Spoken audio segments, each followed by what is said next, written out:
Hi, I'm Alan Sklover. This is Sklover Working Wisdom, the blog site that's dedicated to your success in negotiating and navigating for yourself at work. This is our video number 20 in our video series that's intended to give you information, insight, and inspiration to stand up for yourself at work. This video is one of our most important videos because it deals with an increasingly common and perplexing problem, what we call the bully boss. The title of this video is Bully Boss, the 6 Steps to Beat the Beast. Now, this problem is so common and so important that 17 states here in the U.S. are now considering legislation to make bully bosses pay as a violation of law. Now, there have been no states yet who have passed those laws, so at this time the law itself is not very protective of employees. That's okay. You can help yourself nonetheless with what we call self-help, and that's truly the purpose of this blog site. I will present to you right now 6 steps that you can take to beat the beast, so to speak, of a bully boss. First, acknowledge that you have a problem at work. It is a problem, and it is only a problem. It is something that you can overcome. Though a bully boss often makes his or her employees feel helpless, intimidated, humiliated, sometimes infuriated, you can counteract this. In my 30 years as an employment attorney helping individuals, we have been successful many times in using these 6 steps to beat a bully boss.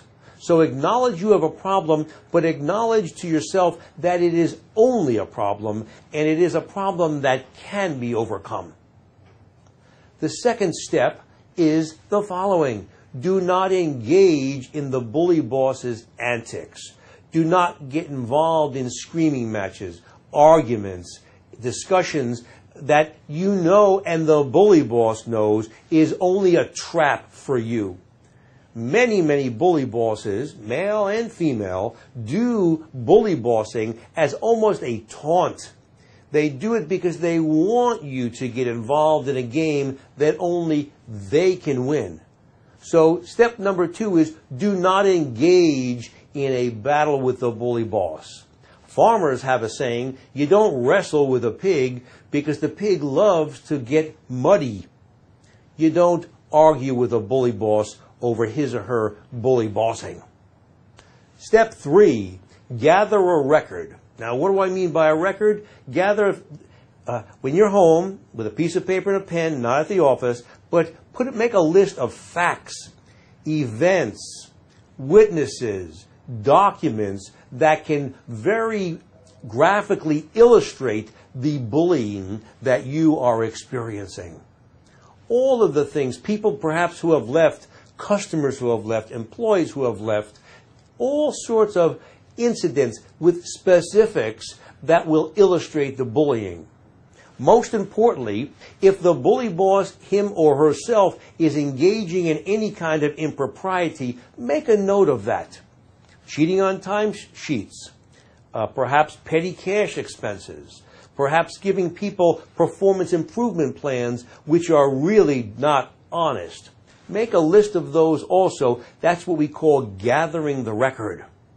Step number 4, review your employee handbook at work and your corporate policies. Look for statements that are protective with regard to prohibiting harassment of people, that make it a violation of company policies to engage in hostility, dishonesty, fraudulent practices, discrimination, any kind of retaliation, because those are most of the things that bully bosses engage in on a regular basis. So review your employee handbook, review your employee conduct manual or policy manual, and look for things that the bully boss has violated. Step number 5, make a list of what you consider to be the damages to the company that have been caused by the bully boss due to his or her bullying. It might be good employees who have left in disgust. It might be lost opportunities with customers who just couldn't deal with the bully boss. It might be vendors who have chosen not to work with the company because of the antics and the attitude of the bully boss. Make a list of those damages. Step number 6 is the big step. It is to make a written complaint or a record of the bully boss's activities, the wrongful activities.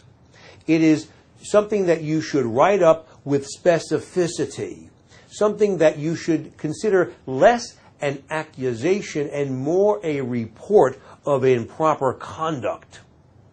It is something that you must be scrupulously honest about. If you're not certain of something, say that. I believe, but I am not certain that something took place. If you believe that documents may exist to prove this matter, say, I believe documents do. Be as honest and as scrupulously specific as you possibly can in writing up this written complaint. Now, I know many of you are going to instantly say, I cannot do that because I will be retaliated against sooner or later in one form or another. It's for this reason that we usually suggest that your first complaint be anonymous, that it not include your name or anything in the complaint that would identify you. Include details, as I said before, of incidents and witnesses, and maybe even list yourself as one of the witnesses involved in one of the incidents, but do your best not to identify yourself. It should be in writing. It should be typewritten or word processed.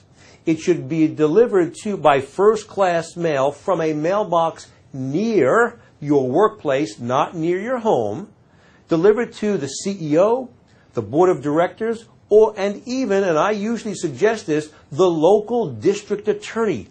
Because some of the things that your bully boss may do may in fact rise to the level of being a crime.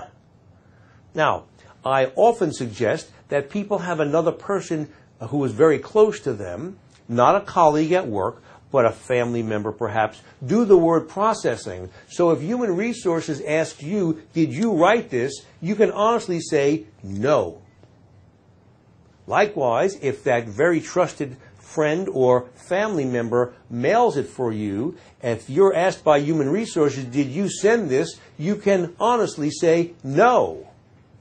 That may seem deceptive, but it is an honest answer to an imprecise question that can help you.